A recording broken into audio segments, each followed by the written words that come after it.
Hello viewers, আসসালামু আলাইকুম। আশা করি আপনারা সকলে ভালো আছেন। তো আজকের এই বিকেলের মুহূর্তে আমরা কি কি করলাম ওইটাই দেখানোর চেষ্টা করব আজকের ভিডিওতে। তো চলুন শুরু করা যাক।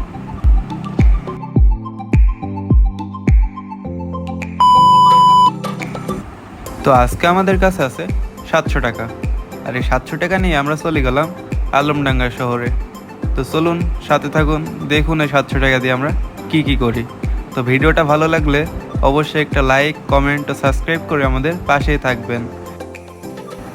আর আপনার বাসস্থান যদি হয় চুয়াডাঙ্গা জেলার ভিতরে, তাহলে অবশ্যই আমাদের কমেন্ট করে জানাবেন যে আপনি কোন এলাকা থেকে আমাদের ভিডিওটা দেখছেন।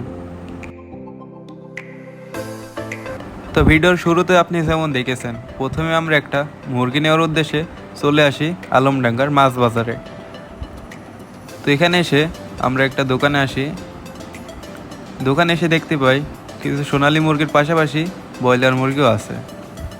তা আমরা এখান থেকে একটি 2 কেজি 200 গ্রামের ব্রয়লার মুরগি নিই, যার প্রতি কেজির দাম আসে 180 টাকা। আমাদের খরচ হয় 400 টাকা।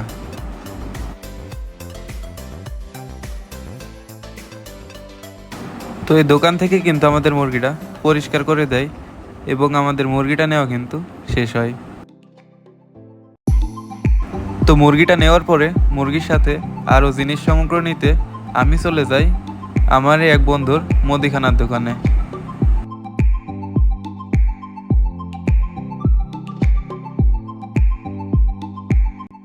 তো আমি কিন্তু আমার বন্ধুর দোকানে চলে এসেছি। এটাই হচ্ছে তার দোকান, আর সে কিন্তু খুবই ব্যস্ত। ওটাই হচ্ছে আমার বন্ধু। তো আমি তার দোকান থেকে আমার যেগুলো লাগে সেগুলো কিন্তু আমি নিয়ে ফেলেছি। এরপরে এগুলো নিয়ে আমি আস্তে আস্তে বাসার দিকে এগোতে থাকি। তো কেউ যদি আমার বন্ধুর দোকানে আসতে চান, তার লোকেশন হচ্ছে আলমডাঙ্গা কাছাড়ি বাজার বিস্পটির। এখানে আসলে কিন্তু আপনারা ওর দোকানটা পেয়ে যাবেন। বাজারের সব জিনিসপাতি নেওয়া শেষ, আমাদের বাজারের কাজও শেষ। তো এবার আমরা বাসায় যাব এবং বাসায় গিয়ে কিছুটা কাজ করতে হবে।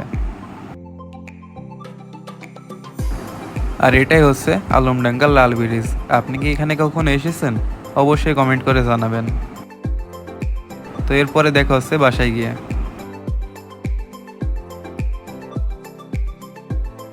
তো বাসায় এসে আমরা প্রথমে আমাদের কাজগুলোকে অনেকটাই এগিয়ে ফেলছি।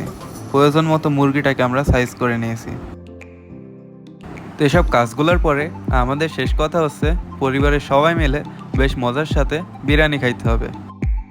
তো আমাদের সহযোগিতায় আজকে আমাদের পাশে ছিল আমার ফুপি, আমার আপু, আমার আম্মু এবং আমরা সবাই। তো দেখতে দেখতে কিন্তু প্রায় আমরা কাজ শেষ করে ফেলছি। আর এরপরে কারেন্ট চলে যাওয়ার কারণে পরবর্তীতে ভিডিওটা আমরা ধারণ করতে পারি নাই, তো এর জন্য দুঃখিত। তো আজকের ভিডিওটা এই পর্যন্তই। ভিডিওটা ভালো লাগলে অবশ্যই একটা লাইক, কমেন্ট ও সাবস্ক্রাইব করে আমাদের পাশেই থাকবেন। আবারও দেখা হবে নতুন কোনো বিষয় নিয়ে, নতুন কোনো জায়গায়। এতক্ষণ ভিডিওটা দেখার জন্য আপনাকে অসংখ্য ধন্যবাদ। আল্লাহ হাফেজ।